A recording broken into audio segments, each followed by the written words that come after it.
अल्लाह के जिक्र से हर कारोबार में बरकत। मुल्तान शहर में कोई कराटे का खिलाड़ी था, उसे ब्लैक बेल्ट हासिल था। मुझसे कहने लगा, हजरत मैंने बहुत मेहनत की है। हमने कहा, वो कैसे? वो कहने लगा, जी मैं आपको दिखाता हूँ। इतना कहकर वो जमीन पर लेट गया। फिर उसने एक 100 किलोग्राम के आदमी को अपने ऊपर कूदने को कहा। फिर उसके पेट पर एक 100 किलोग्राम के बंदे ने 10 बार छलांगें लगाई और वो आदमी आराम से नीचे लेटा रहा और उसके ऊपर वो भारी भरकम बंदा उछल उछल कर छलांग लगा रहा था। फिर वो मुझसे कहने लगा कि हजरत मैं ये भी कर सकता हूँ और ऐसा भी कर सकता हूँ और वैसा भी कर सकता हूँ। कुछ अरसे के बाद दोबारा मेरी उससे मुलाकात हुई।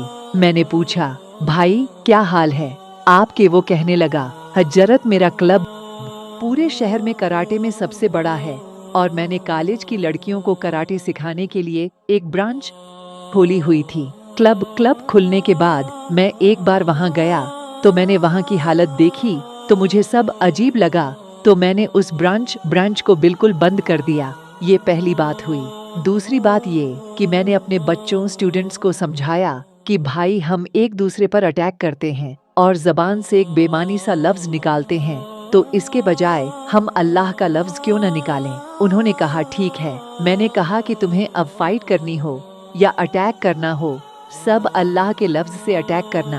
कहने लगा, जब हमने अल्लाह अल्लाह से अटैक करना शुरू किया तो बाहर से गुजरने वाले लोग समझने लगे कि अंदर कोई महफिले जिक्र हो रही है।